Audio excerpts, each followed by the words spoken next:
Men misалы той өткөрсөm элдер кошумча кошот. Мен эгер ошол кошумчаны төлөй албай өлүп кетсем кандай болот?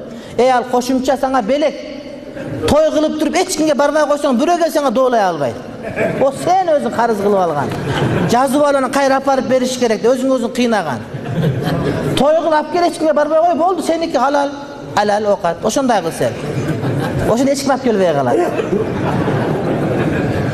Ошол тойго апара турган кошумча үчүн биздин тойлордун баракасы жок болот. Сен той кылдың, алып келди, сен жазып даярдап койдуң. Кийин камбагалчылык болуп калды. Бирде жигит төмүнөт, бирде жигит жөө жүрөт. Төмүнгөндө жигитти тегеректеп өл жүрөт, жөө жүргөндө жигитти келекелеп өлгүлөт. Төмүнгөндө апардың, бирок жөө жүрүп калганда бири той кылып калды. Сага торпак алып келген 5000 сомдук. Сенде торпак эмес, тоок дагы жок азыр. Түнү менен 10 жолу каргыш айтып, эрте менен 50 жолу аны каргап, сөгүп, энең байтал деп. Анан бирөөдөн карыз кылып апарганда, карыз алганда катынын кошуп сөгүп, сен той кылып атканда кошумча апаргандага бир кап каргыш апарып берип атасың. Ал жарыбайт да. Көрдүңбү? Ошон үчүн тойду милдет жок өткөрүш керек. Апарганыңды апардың, унут ошол жерден. Я апарба. Кийин алып келет деп күтө турган болсоң, анын кереги жок. Ошонусу менен кыргыз жарыбай жүрөт. Апарба, алып келбесин, той бер, жесин, кетсин, болду. Үйлөнөт, бала үйлөнөт бечара.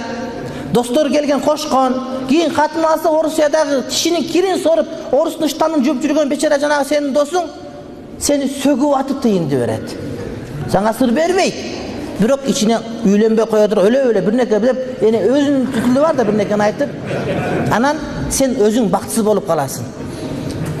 Ошон үчүн ошолордун бардыгынын кереги жок. Эмнеге каргыш алыш керек үйлөнүп атканда? Адам дуба алыш керек. Достор, эчтеке алып келбей келе, жөн эле келип жеп бер десең, бардыгы кой дейт, бирок ичинен Кудайга шүгүр, Кудай жалгасын, 1000 мартага шүгүр деп, сага шүгүр айтып, рахмат айтып келет. Адамдар күлүп атканы чын экендигинин далили бул. Мен бир анекдот айткан жерим жок. Чын айтып атам, ушу чындыкка айластан күлүп атасың деген сөз. Адам же ыйлет, же күлүш керек болот. Ошо